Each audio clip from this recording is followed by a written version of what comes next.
Okay. Well, it's been a really long time again. I meant to do one a few days after the one when I was so sick, just to include more about how long that lasted and all, but I think I remember that I was sick for 3 days. And I mean, really sick, like in bed most of that time. Still sick probably on the fourth day, but able to get up and run around and do things a little at the end of the day of the third day, and more so even on the next day, which I think was a Sunday. That was my day that I was sort of better a little. And then by Monday I went to work. And there's been a million times since then I thought I should make a movie. Listen to me, make a video for my little project of documenting this stuff. But things has not gotten better, so it is still also in the realm of not useful to have a million videos that just say over and over that I'm not doing good. Not doing good. And it's a lot of the same things over and over, but there are variations, and so I kind of wish I'd done a few in there of, at least a minute or two here and there to say, here's what's happening today. But anyway, overall, just not doing good. Lots of brain fog. Some days are great. Lots of days I have the early part of the day, which is good, at least that I get to work, How bad would life be if I had to give up completely and just never go to work again? Usually I get to work. Usually I'm okay by the end of the day. Not okay, but okay enough that it's safe for me to be at work and have to get home again and all that. Still appreciate certain aspects of my job, even though it's a high-stress job and most people say they wouldn't do it. And two things, and I don't remember if any of this was probably before at some point that I should have put it in one of the videos. I can't remember if I would have said this before, but I've had 2 raises. So praise God. Needed that so desperately. Still need a lot more help financially. The sinking downwards over these last couple years has just gone so far. I don't know how anyone could ever recover from going this far below without, suddenly having some kind of huge windfall. Even if there were people to help, which all this time I've wanted to not be reaching out for help because everybody was struggling so much. I figured and you can see lots of people have more problems than they would be willing to talk about, and that this has been an incredibly difficult thing to survive, how bad the economy was from lockdowns and beyond with the 4 years we had after the lockdowns started. So prices kept going up, people's energy bills kept going up, people's taxes kept going up because the government's all about they got to get theirs. If you're starving to death, you should give us more money for that. So I know people who own property and their property taxes have gone up and up and up and up. And I just, it's a thing I've known for years that sometimes Christians don't let other Christians help them for all kinds of wrong reasons. They were supposed to bear each other's burdens and help each other, and I have not been wanting to let people help me. I have not wanted to let anyone I know that I worship with know how bad it was getting, for a variety of reasons, bunch of different things that maybe were just excuses at times, and some that I think were extremely valid about how bad the economy was and knowing everyone else is hurting too. Everyone needs help right now. So, when you meet people and you find out a little bit about how much they're going through, then you hopefully maybe can be happy if you haven't been letting them help you or letting them know you could use help, seeing that, look how much they're going through. Look what's going on in their life and what financial strain they're having that most people who know them don't know about. And I think there's just a much higher percentage of Americans who have been in that boat of struggling really hard than most people realize. Most people, when they're going through something, think they're alone in it, and I don't think that's what's happening. So anyway, I had been mostly for all these years since I was a young adult. At one point I had some help from financial assistance from the government. Now I've tried all these years to stay off of the government teat and just thinking that's a bad thing. It's bad for society, it's bad for the economy, it's a never-ending downward spiral that countries never get out of, or any other kind of government body or municipality is never going to get out of it. It just goes down and down and down. So I just looked at it as immoral. Like, I don't need that bad enough, I'm not going to do it. And even if I needed it bad enough, maybe never do it. Now I'm at that point. Definitely need it bad enough that if there is any excuse to do it, and I had given in on the idea of I should get Medicaid if I could, after someone tried to explain some stuff to me through all my brain fog and told me that, if I could get the Medicaid, which I probably could, they thought, then that would at least pay for the blood tests that my doctor's office, that's a free clinic, but they don't have funding to do certain things. That then, if I could get the blood tests, then that would possibly be something Medicaid would cover, and then they'd be able to have some better idea what we should do next. So anyway, I did apply for Medicaid, which, by the way, yes, if you understood, it probably would be a terrible experience to apply for, and that the whole system is meant to be extremely degrading and deny humans any human dignity. Totally true. 100% horrible to go through, at least on brain fog, and not knowing if you really do qualify or not, and not knowing how to talk to them through all of the bizarre complexity of a bloated bureaucratic state. So I tried. I even ended up calling in because all of my trying online was getting me nowhere the day I was trying to do it. And it turned out there is an option to do it online. I was feeling a lot of brain fog, and I was not feeling a lot of confidence about that application process, but I tried, and there was a human being on the phone helping me, supposedly. And then a little while later, I forget how long this went on, I got a thing in the mail, one for me and one for my daughter, saying that we were both denied. And it had multiple reasons, apparently. I don't specifically remember that I realized there was more than one reason we were denied, but the first thing on the list, which I did remember and think was the reason we were denied, was said that there had been a household change in size recently, and that causes you to not be eligible if there's been some change in your household size, which, for one thing, I'm going, that doesn't even make sense to me, that just the generic idea that there's more or fewer people under your roof changes much about that. I mean, like if I married someone rich, well, then maybe I wouldn't qualify anymore if I had qualified before. So some kinds of household size changes, I'm sure, do change it, but just in general, just that maybe you have more and or fewer people than you used to a few months ago doesn't make sense to me as a reason. But regardless of whether it makes sense as a reason, regardless of whether or not that's a thing that the bureaucratic state can be excused for, we haven't had a household change. It's been she and I since her sister went off to college, and that's like 8 years. So 8 years, no household change in size, and I was certain that was wrong. So took a long time before I did it because of brain fog and procrastination and hating the whole going on the dole thing, and just difficulty surviving and getting any kind of financial or legal or paperwork type of thing dealt with in my life. I did eventually pull the paperwork out and try to submit that I needed to appeal the decision, which theoretically then they have to have a hearing to see if they do. So, and then some more time went by, and I never heard about that, I thought, for a while.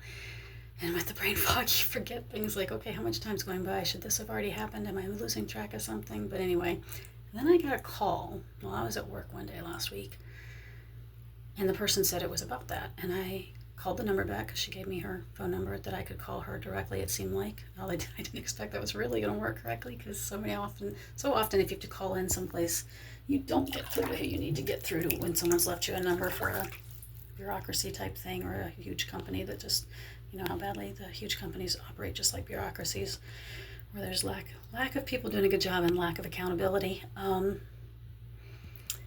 So anyway, I called back. I talked to this woman, very, very heavy accent. I would seriously doubt that she's always lived here or that she's English as her first language. Wasn't terrible in terms of like she didn't really speak English type of complaint. It was just a little odd and noticeable that there was enough of a thing going on that it made it difficult. It wasn't just like, oh, okay, how about a cool accent? It was kind of difficult to converse and to understand what was being said. And, everybody has different levels of being good or bad at that. I was having difficulty with understanding her during parts of that conversation. So that seemed kind of odd and kind of, I don't know, it just really struck me and seemed like I wasn't sure if that was something that made any sense. Surely they probably don't outsource this to other countries. I don't think that could be what it is. I don't know why it would be somebody that would be difficult to have a conversation with that would have called me, but anyway. Then we talked for a while, and she seemed frustrated with the fact that they give people multiple reasons for the denials. And she told me that there were multiple reasons on there, and she agreed with me that the household change maybe just doesn't apply. I don't know if she just already knew that for a fact, or if she was just 100% taking me at my word and going, okay, cool, that doesn't apply, but she acted like, okay, that's not it, that's because that's not true. And then she was telling me another reason they put on there, which was, I couldn't begin to repeat it to you or to even say I understood fully. It sounded really complex. It sounded like it had something to do with maybe a concept of like if I were already on the government dole in other ways, like maybe if we already had food stamps, then I could get more stuff because of, the way the system supposedly can get milked. And then we all, well, I don't know if everyone has. Some of us have really known some people who do that kind of thing and milk the system. And I don't want to get on other stuff, and I don't think it makes any sense to say if you need a little help, you can only have help if you are willing to either, if you really truly need everything, now you can have all the help and never a little. And I don't think it makes sense to say if you don't need it, well, you at least have to pretend like you need it and start committing fraud against the government to get more. And I'm in all honesty, we need it pretty bad, and we probably ought to be considered people who qualify for a whole lot more. But I haven't looked into that. We have not applied for other things, and I'm not even sure I was understanding what the heck the woman was talking about anyway when she was telling me that particular reason for why we couldn't supposedly have Medicaid. And then she got to the last reason. She decided that was the one that was accurate, which had something to do with the fact that she said we had applied for family Medicaid and that I don't qualify under family Medicaid. And I don't know what it is that she thinks I might have qualified for differently, or if she doesn't even think that, but just that there are other options that I could have tried differently under. So I don't even understand. I had so much trouble when I applied in the first place, and I'm not the person who filled it out. It's the person who helped me on the phone that filled it out. And I was just saying to her, I didn't know there were like all these different categories of Medicaid, and that I had to be careful of which kind of Medicaid I was applying for, and that's not really making sense to me why I wouldn't. But she said it was because my daughter is not under whatever age that qualifies. I think she might have said 21 or 22 for being a dependent. So she basically kind of, as the more she kept going, I kept questioning her. It just comes down to, it might matter to the IRS that I support her fully, but it doesn't matter to Medicaid that I support her fully. Anyway, long story. I didn't mean to be talking for this long as far as how long should the video go on. It's so hard to tell a story when you can't make your brain work right. I apologize to anyone who ever ends up seeing all this. But I just don't know what to do about any of it. I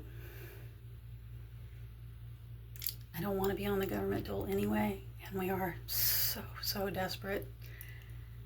And I have these like answers or half answers of like, supposedly I have Sears, and supposedly that might get me better eventually treating it correctly, but I'm still completely roadblocked and can't find out as much as I need to find out to proceed with that, and can't afford to do anything to help respond to the fact that I have this diagnosis. And so, as I think I mentioned in another video, the miracle has not come through yet. 100% believe in God.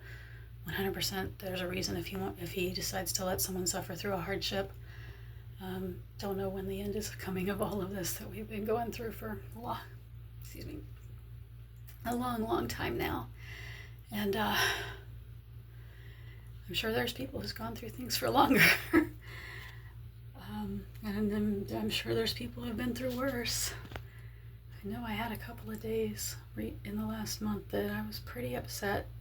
Not suffering a chemical depression, it's just hard to live where you can't manage your life and you can't afford anything, including breathing. and I know there was once that I got a little tempted to make a video that I didn't, because I knew it would turn into me being a person who just decides to have a breakdown and or cry and or scream or whatever, and show me losing it on the internet, which is not a plan of mine to do that kind of thing, although I am having a little trouble in my throat now. How I keep talking while I'm getting upset trying to describe all this stuff.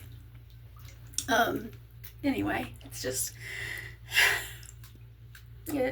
really upsetting stuff sometimes, and most of the time you wouldn't think you could have any time you'd be okay when things are that bad financially. You wouldn't think you'd have any moment. You'd think it would be exactly like a chemical depression. Like, how are you ever going to be happy 10 minutes later or 10 hours later or 10 days later if it's still going to be the same problem is still totally existing, not being dealt with, not coming up with a plan for how to deal with it that you have any kind of could have any confidence in or understand what the plan really entailed.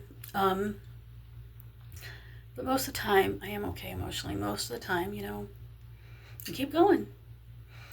I guess even if I end up homeless here, you just keep going. I guess even if I end up with no car and I can't get to work next month, you just keep going. I don't know how. I don't know what that kind of how you keep going works or what it would look like to not have a car to get to work. What will the car payment do in a day or two? I guess tomorrow. Yeah, I think tomorrow is the day they're going to try to take that out of my bank and the money's not there. This has been rolling downward like this for months and months and months, that each month this gets a little worse, and each month I have all these thoughts as I realize I'm not getting enough success together financially, putting the paychecks in and figuring out what to do with them, that to know that when the time comes that such and such bills are due at the end of the month or the beginning of the next month, that I can pay them. And I have not been truly making ends meet for, I want to say 8 months now, maybe 10. For 2 to 2.5 years before that, sort of the same thing, just not as extreme, not as consistently that it was every month, not as extreme what was having to be given up. It's just been this gradual thing ever since the lockdowns, that things keep getting worse for everybody, and the prices kept going up, and now they're maybe not going up as much anymore, although beef did keep going up, which is the one thing I can eat without having a reaction to it. So things just kept getting worse, and the utility bill kept getting worse, and everything kept getting worse, and it all adds up to so much that it's like there's no fix. It's like if you were to try to get out from under all the debt and have enough to pay or even not get out from under the debt. Maybe the default goes away eventually. Maybe I don't owe these things that I've owed for several years, though I think I do. Not just from a moral perspective that people should pay their debts, which of course is true, but I don't think you just lose your debts without having declared bankruptcy, which is, it's making me laugh inappropriately to try to think how to say it, or even think about that at all, that I had gotten to the point just before the lockdowns in 2020 that I had decided I'm never going to be able to get out from under all the debts after, that was at about the 5-year point after Ben left. And so there was all the divorce stuff and the dragging it through for 3 years, even though he'd already moved in with his mistress. But dragged it out for 3 years. And just trying to survive that, of course, was terrible, and it involved credit cards, which I did not want it to. But once he had filed, and all the other craziness of what was being done at that time, there wasn't a lot of options. It was just survive until, and then try to get better. And so then that was done, and I did survive it, theoretically, sort of, although I guess not, because now it's like just saying, oh, no, that was the beginning of the end, and the death process just is taking all these years. But I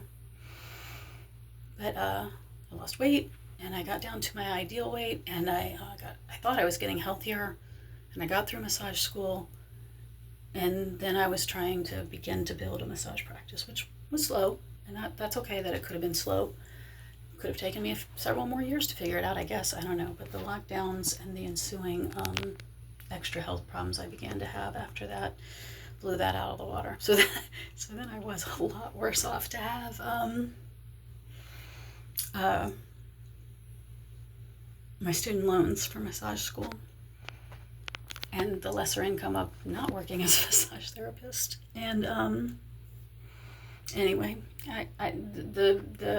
if I could have declared bankruptcy, it wouldn't even have stopped those student loan payments anyway, because that doesn't apply to those. But it would have gotten rid of the credit card debts.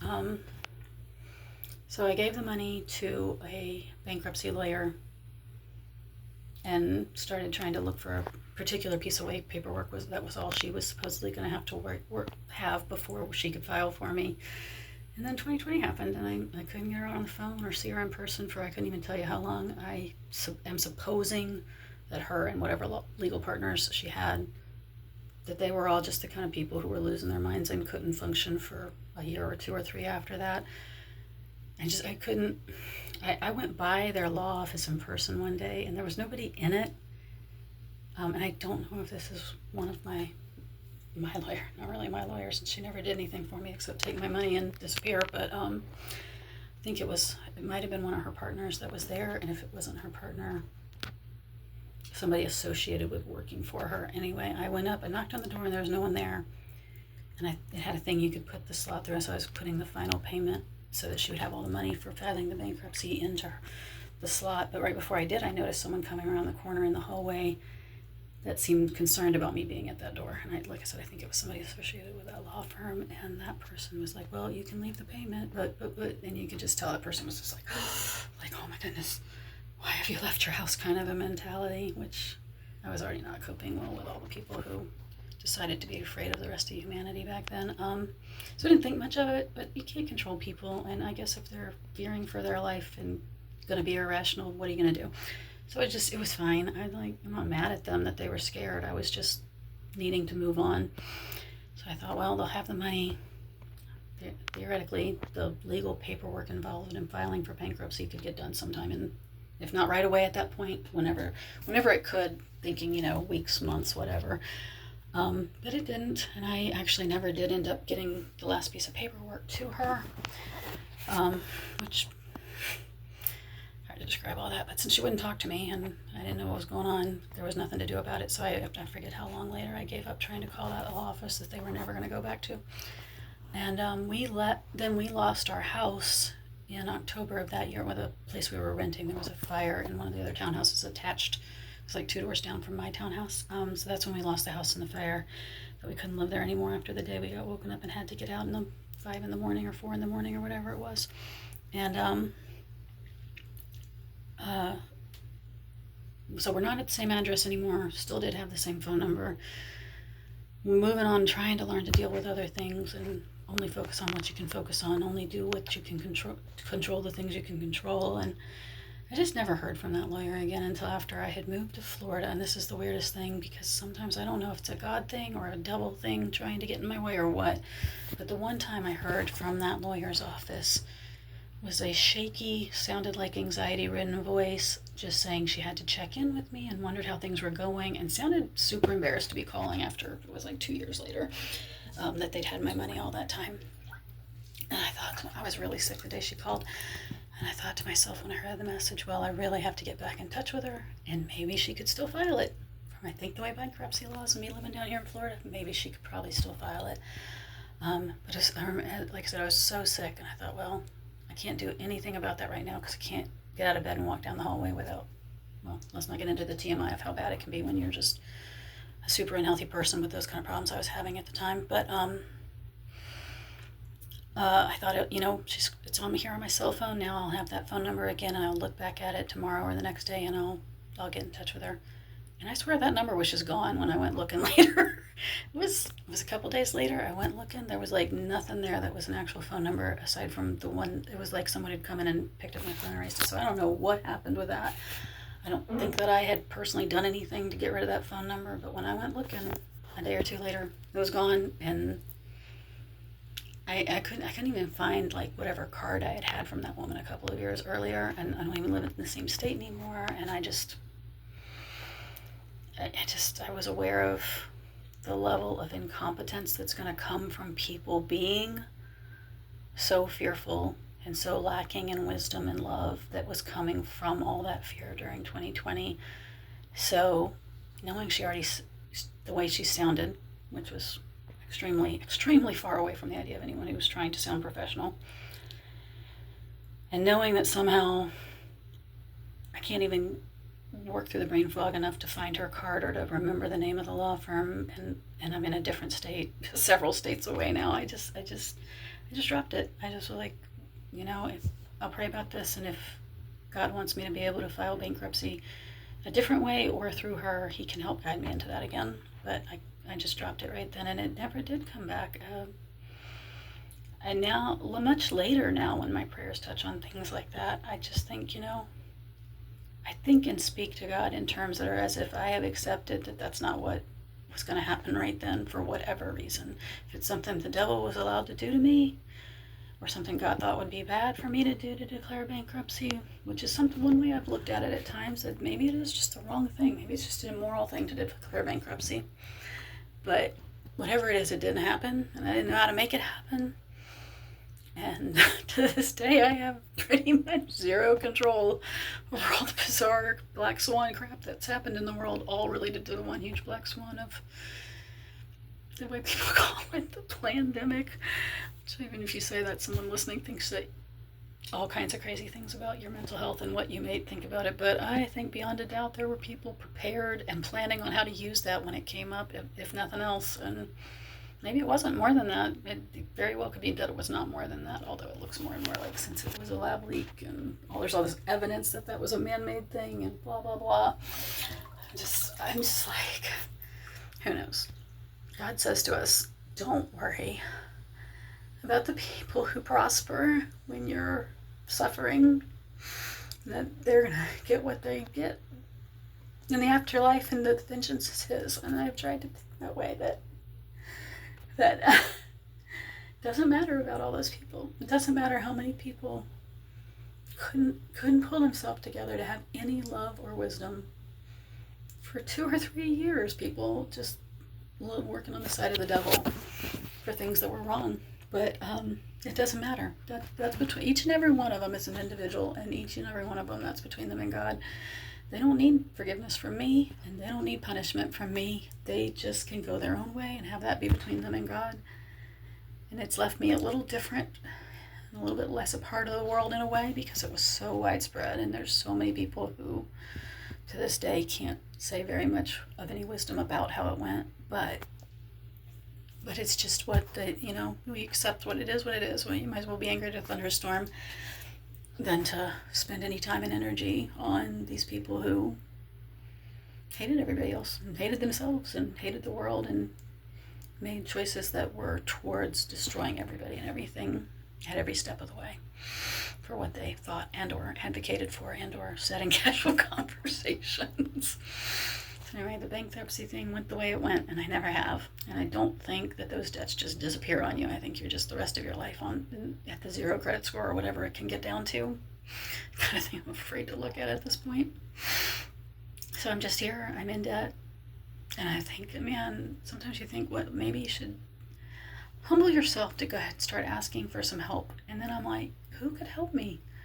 I would be literally a sucking pit for whoever it was that was trying to help me. How much would that add up to now of, I need the check engine light on in my car, and I'm like, oh my goodness, that could be a few $1,000s. I don't know. I need to deal with it, and I haven't been. Because what do you do once you can't manage your life anymore and ends don't meet month after month after month after month? So I'm like, I would need someone to pay off this car. Has anybody got like $16,000 to give me? No, nobody has that much money extra laying around to do nothing with, except maybe just hand it to this random person they don't know. and so like the work on the car and the car payment and the Mohila and the IRS and the credit card debts and it's like it's a never-ending thing now. Each month, like, what if I ask someone because my utility bill is due today?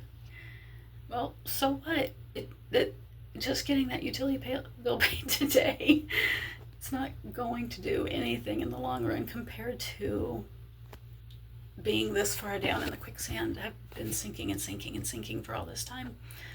So that's like a whole new reason or excuse to not ask people for help, because how could you ever get enough help? And who would you be willing to let them be hurting themselves financially that much to be helping you? So it's all just insane. This month, for the first time of at least 8 months in a row, that I just really believed I can't make ends meet this month, and I don't know who knows in how many days or weeks we will be homeless, or in how many days or weeks we will have no car and I won't be able to go into work anymore, and whatever amount of time the downward spiral after that would take of what happens when you can't get to work. So 8 months in a row, every month some periods of just extreme stress. And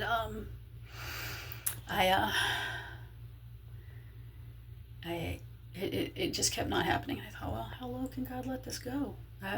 Whatever he says is good with me. If he drops a an airplane out of the sky onto our, or an asteroid or something onto our house tonight, and we don't wake up tomorrow, but then we get to be asleep in Christ and get eternal glory and honor and happiness, living in His glory and honor. All good. I'm good with that. I'm not worried about human survival in that way.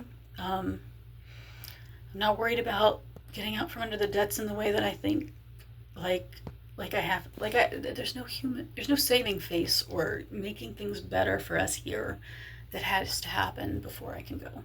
I would love it if there were. I would very much like to pay my debts, but if it can't happen, it can't happen. And, like I said, there's a reason when God lets people go through hardships.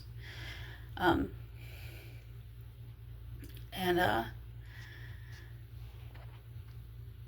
think, how to finish what I was trying to think through what to say. I think that it's okay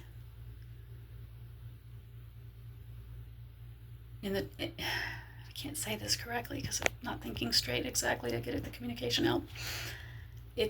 I'm okay most of the time. Most of the time I do not seem like I'm super upset. Most of the time I'm a happy person, regardless of how bad the human circumstance is. Not walking around tearing my hair out or wearing sackcloth and ashes or moaning and whining and telling everybody all these details of everything that's happening, or has been happening all this time in the whole long history that's now taking forever to make a video talking about, since somehow I'm getting into it. But I just, a lot of days I'm happy. I spend time with my daughter, little conversation, which is very sad on her end. I'm sure she's probably like, oh my goodness, my mom can't even think straight to have a decent conversation. But she puts up with me pretty well, despite the fact that I can't get my words out correctly. She's very nice to me, and I try to be nice to her. And even if you sit down together and you eat a few bites of food together, and you're thankful you have food, and I'm thankful that God's able to use me to do some good for my students. I'm thankful for lots of things.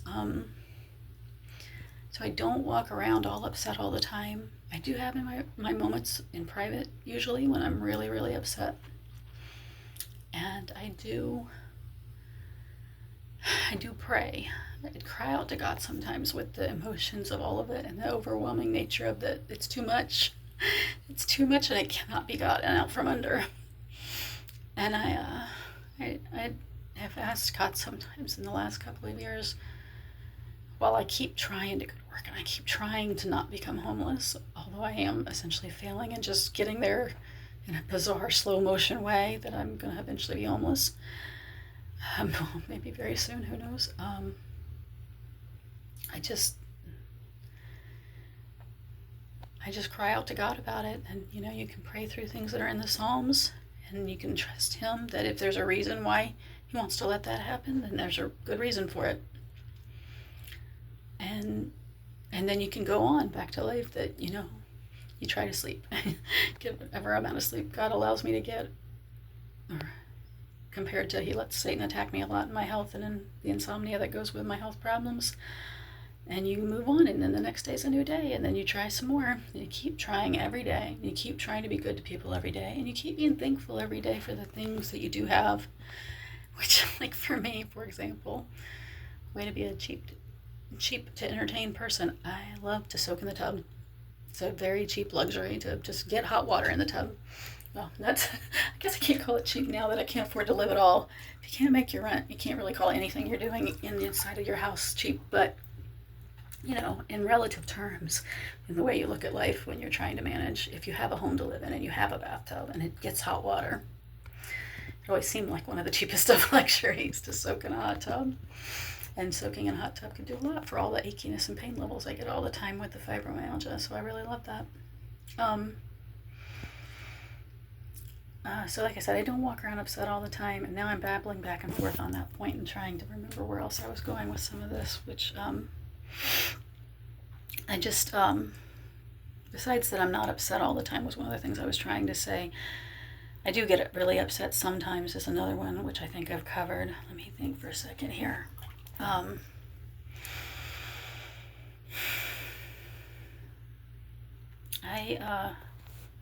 might come back to that topic in a minute, that there was something I missed in there somewhere. But I tried to do Medicaid, and this is one of the reasons I'm making a video right now. David denied me, and today I got in the mail a big packet of paperwork that I'm pretty sure was prepared by the woman that called me. And it does not seem to say anywhere in all those pages of that, when is the hearing. Supposedly you have a right to appeal, and then there's an appeal process.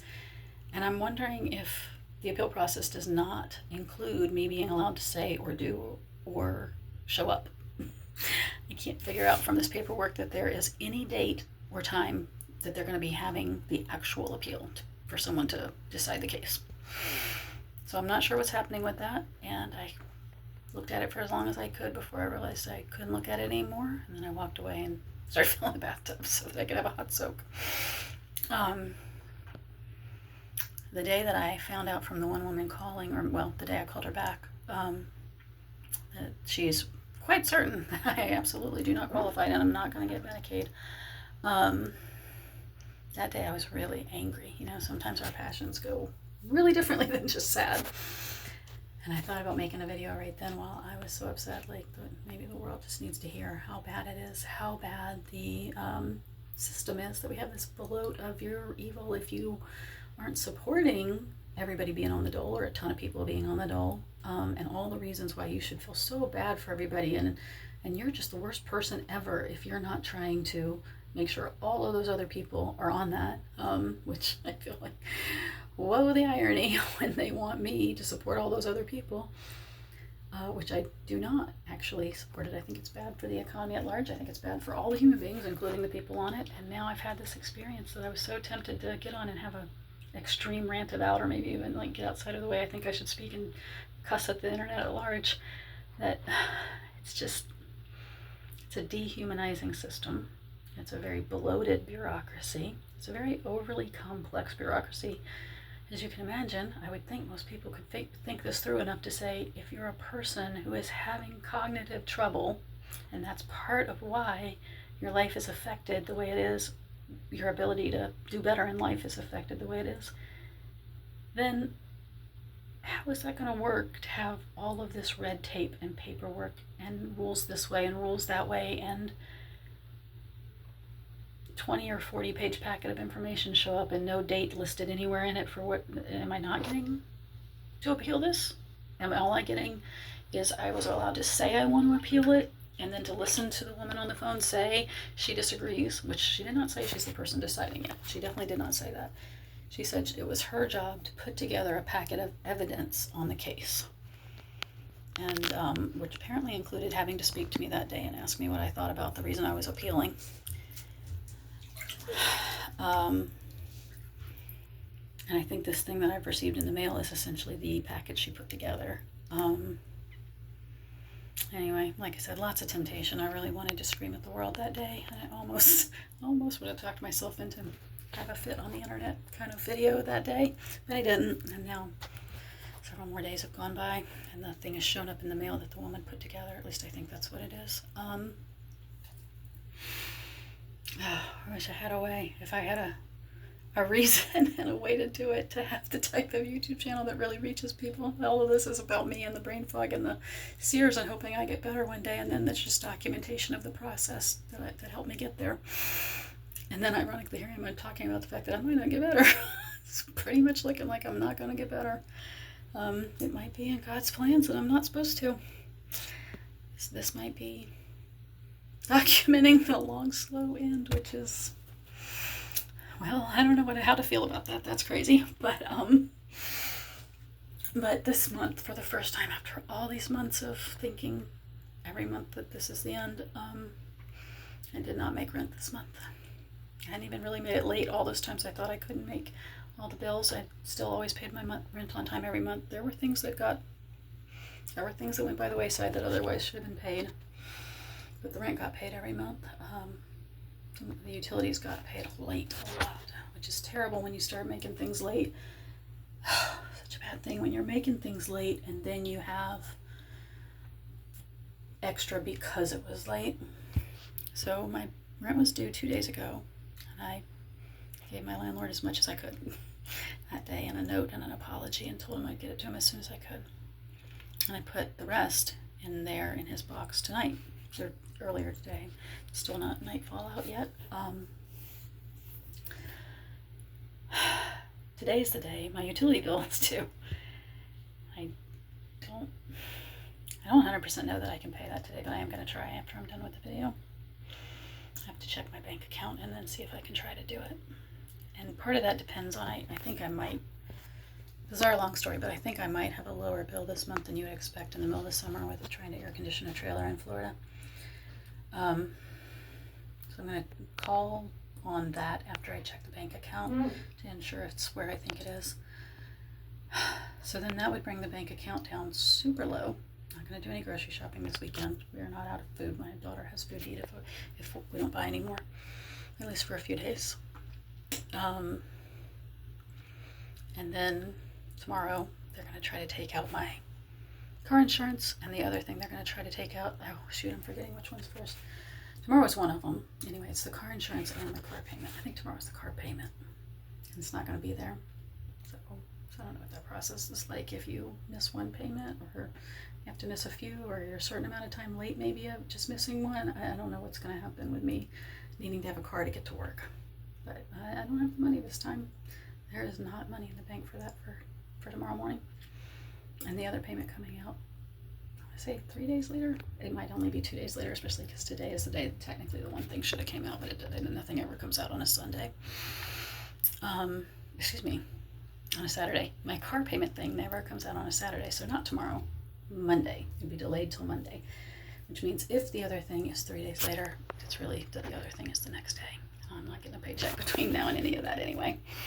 It's the fact that I did get a paycheck is why I have finished paying my rent and might be able to pay my utilities that aren't as high as they would normally be for this time of year. Anyway, that's enough of the details of all the nonsense that I don't want to be filming myself having a breakdown. Just want it to be on there that I 41 minutes, oh my stars, made this insanely long video babbling about all this stuff for this long, documenting the journey. I'm gonna soak in a tub. Maybe I'm gonna figure out something about showing up for a hearing or defending myself for the fact that the Medicaid got denied. I don't know that there's anything that would come of it if I can show up, but I thought, if you're doing your things, you ought to show up if there's a hearing or a date for a thing.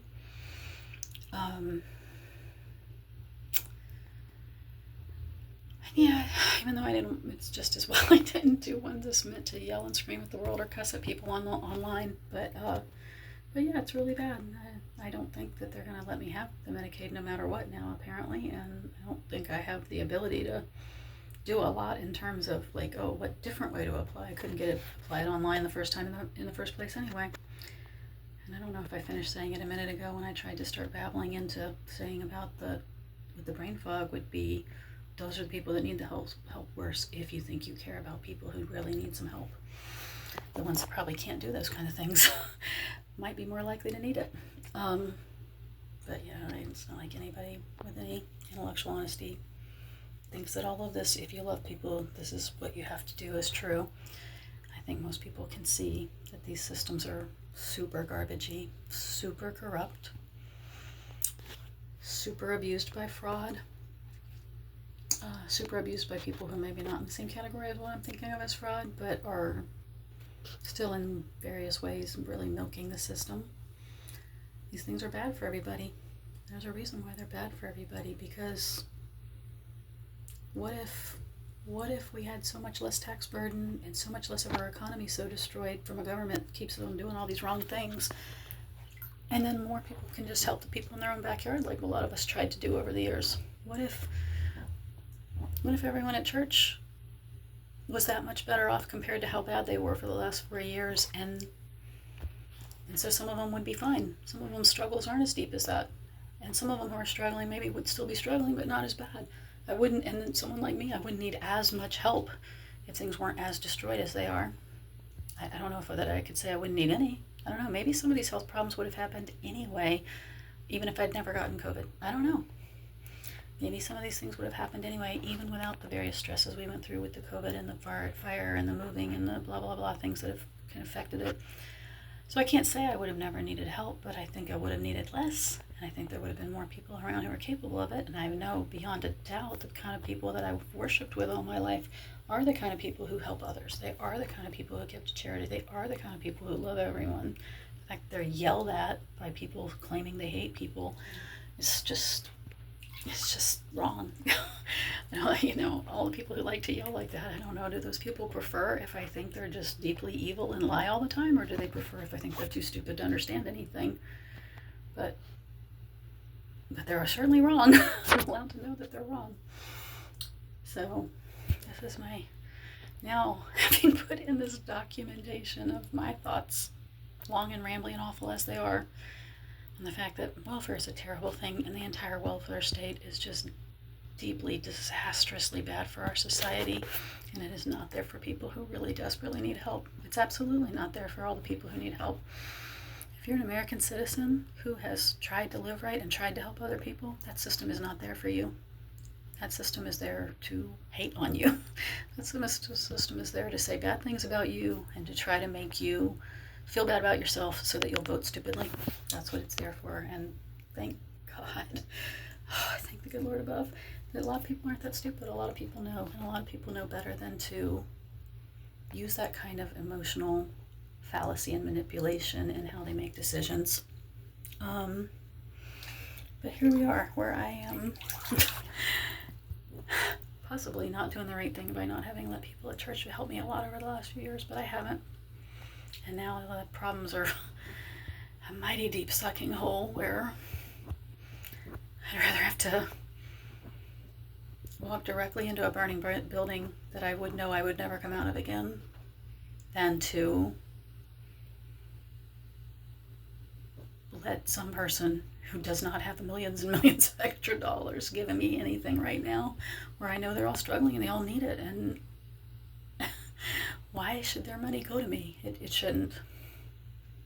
Especially knowing how little it would actually get me out of the problems I'm having. Man, trying to add up in my head, how much would it take to get out from under those debts that have been defaulted on? How much would it take to get back to just sort of an even keel? That's a lot of stinking money. And then on top of that, the need for the Sears stuff.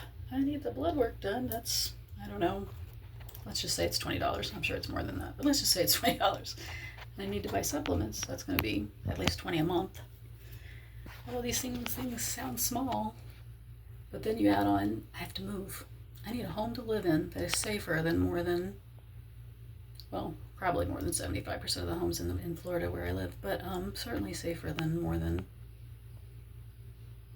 30 or 40% of the homes across the southeast, where I've lived a lot of my life in the eastern half of the country.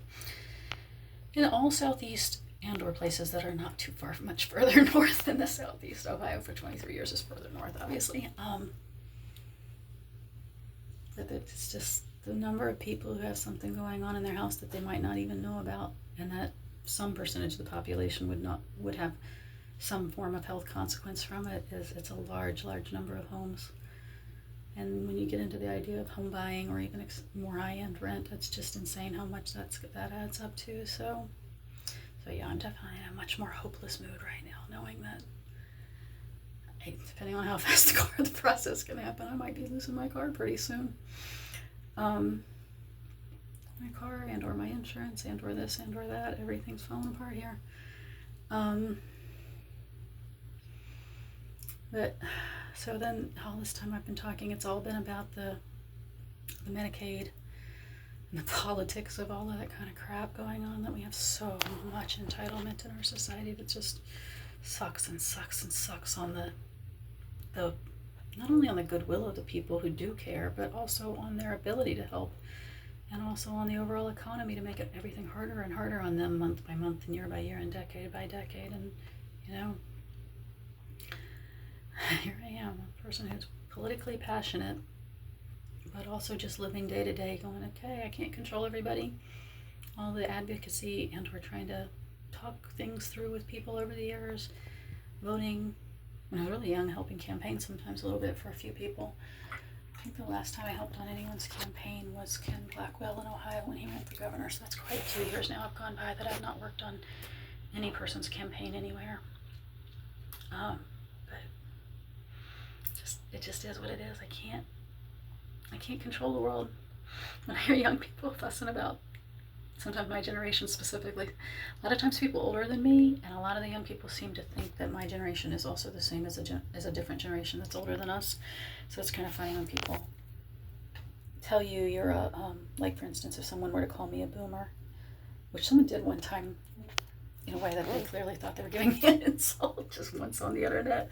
It was a long time ago, but at least a year or 2 or 3 ago that someone said something to me. I think they said that phrase, okay, boomer, if I remember right. I don't know, it was so funny to me because I recognize there have been a lot of boomers that went a whole different way than I would politically, and so maybe I do blame them, but most of the people I know and respect who are in that generation are not foolish and are not evil and really don't agree with the way things went to keep making the economy this much worse after all this time.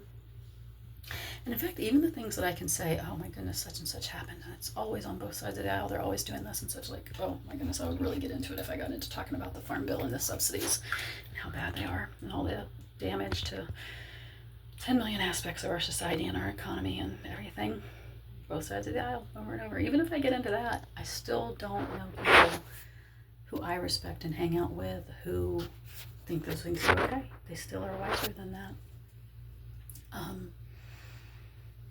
Now, I think the further it goes, the more I think most people begin to feel super helpless, which is where I feel now. Like, I fought it as much as I could. I did everything I could. I tried hard. I certainly am a person who showed up to vote all the time. Not just staying home, that's for sure. But I think a lot of people get to this point that we're having our health problems and we never were able to control it in the first place, and conversations are getting crazier and crazier and crazier in internet land, man. The internet age is bizarre. So it's hard to have conversations with people who they don't even seem so often they don't have any basis of reality, because they'll say things like, okay, boomer.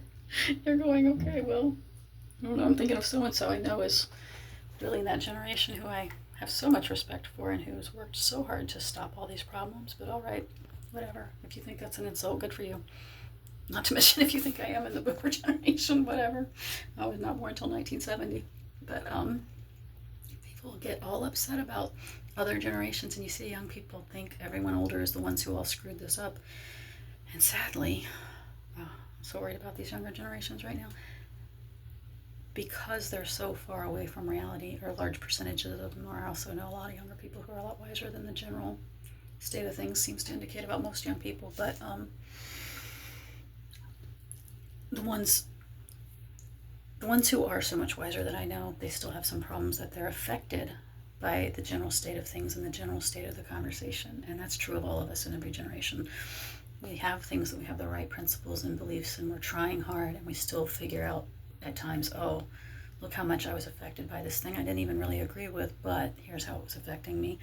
And I thought wrong about something about it because of that specific way it was pushing me or making me be influenced where I thought I was not being influenced. Their whole generation that's so stuck in such bad problems from how bad their education is, that schools are just destroying these kids. Their whole generation is stuck in such a bad problem from, well, the age of the internet, the whole online conversation being as wacky and bizarre as it is. Their whole generation is being affected by all that, and they're all unhealthy. I am not as healthy as my parents. My brother was not as healthy as my parents in the long run. My brother died younger than anyone else in the family ever, to have died around his 50th birthday. My mom was not as healthy as her parents. They were both still alive when she passed away from cancer. And my children are not as healthy as me. There are some examples of things that I'm so happy for my youngest about. She has better metabolic health than any of the rest of us. And she's had the most number of years that I was learning more about what was right for her, and that she was not on seed oils for a certain number of years and didn't get as many vaccinations as the other ones got, and she had loads less sugar and food additives from when I began to understand things compared to kids who were a little older in the family. Wish I'd done better for my oldest. Wow, so wish I'd done better. But you learn as you go, and I'm so worried about these younger generations who are so stuck in so many problems, and the world is just, it's like the whole world around them is conspiring to destroy them, and it seems like it's succeeding just like it seems like it is succeeding to kill me off right now. I don't think anybody in our society is really okay health-wise right now. It's incredibly rare. They're saying something like out of all people, 50% of us who are alive either have had cancer, are going through cancer now, or will get it later. So look at all the people you know and say, well, okay, 50% cancer. That's pretty extreme, and that's not like the numbers on the going in a good direction anytime soon, as far as we know. So a lot of young people, I'm super worried about their future and how much they're probably suffering. There's a mental health epidemic. We can all see it, and there's a lot of young people who are super, super unhappy. So unhappy. It's so sad. Oh, I wish I could do anything to help to make it not be the way it is right now for them. I've been through years and years and years of depression. I'm so thankful to not have it now. But a lot of people have it. A lot of people have extreme anxiety with it, which is so much harder to address in your health. The anxiety, in my view, I would say it has a more complex etiology, and that the people who have the anxiety take longer to see results from, like, for instance, the carnivore diet tends to help people with their anxiety. But where my depression evaporated like within 2 to 3 weeks on the carnivore diet, I think it was 2 if I remember right, my daughter, to say she was sure it was really helping her anxiety, took more than 8 months. I want to say more than 10 months before she saw those results. So I should stop. I'm just going to keep repeating myself. I'm so worried about the younger generation. I don't think they're okay. I don't think they're going to be okay anytime soon. Really worried about people who are younger right now. Even if they're dumb enough to call me a boomer. Even one guy, I don't know what's up with people when they're just like on the internet to be mean to other people. Some guy left me a comment the other day, not on this. Nobody's watching this as far as I know. I mean, there might be a couple people, I don't know. There was at one point in time 1 or 2 people that watched, but just on a, I want to say frivolous YouTube video. Just, I'm interested in things aesthetic. My daughter and I talk all the time about, like, oh, do you like the decorating? Do you like the architecture? Do you like this outfit? Whatever, like showing each other pictures and videos. And there's a lot of conversation like that on the internet. And I had left a comment on something that really looked bad to me. Let me think what vein it was in. I want to say tiny homes. I think it was a tiny home. I didn't rewatch the video when I got this weird comment that was quite belated. My comment had been on there for at least a few days, maybe a few weeks before the other guy commented. But this is just the other day. This guy left me a comment letting me know how ugly he thinks I am. Like, part of my brain's going, yeah, being unhealthy will do that to you. I think I'm pretty stinking ugly now too. But I don't know. It was just so many weird thoughts I could have immediately from that about, I don't know, like, that's such bizarre, I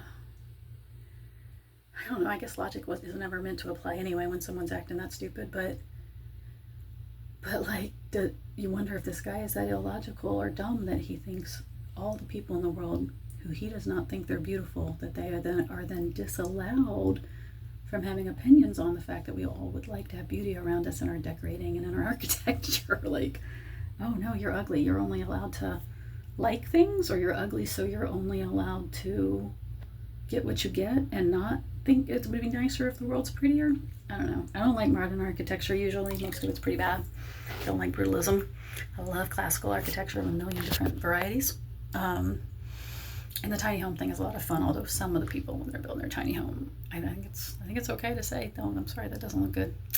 Or not even having to say I'm sorry and just say, oh no, that looked really bad. That's the way online discussion can be about things like that. And I had said I thought it looked really bad. I'm trying to think, how did I word that?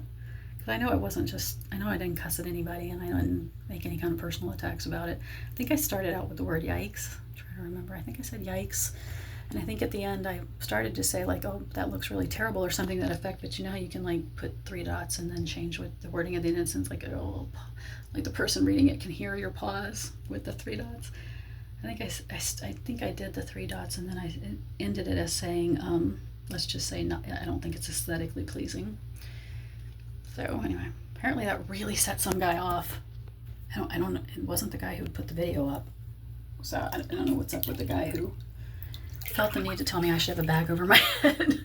It's like, you have those things. People are weird on the internet. They're like psychotic, saying things that don't matter. Like, okay, I mean, from that perspective, whoever this person is could just be a poodle. And for that matter, they could just think I'm a poodle on the other end of the internet. So it's so bizarre that people would do that. And it's funny, too, when you can have your feelings hurt in a way, even though for the most part you don't. You just be like, oh my goodness, I know this is so dumb, and I'm not worried about it. And then on the other hand, a little bit of just having some sort of a feeling. And I went out and I didn't tell my daughter what had happened after I saw it, but I was noticing, like whatever, there's something I learned one time about every time you're feeling stress, you will feel it somewhere physically. You'll feel something in your body, like, oh, I feel my chest tightening up or whatever. Whatever I was feeling something physically.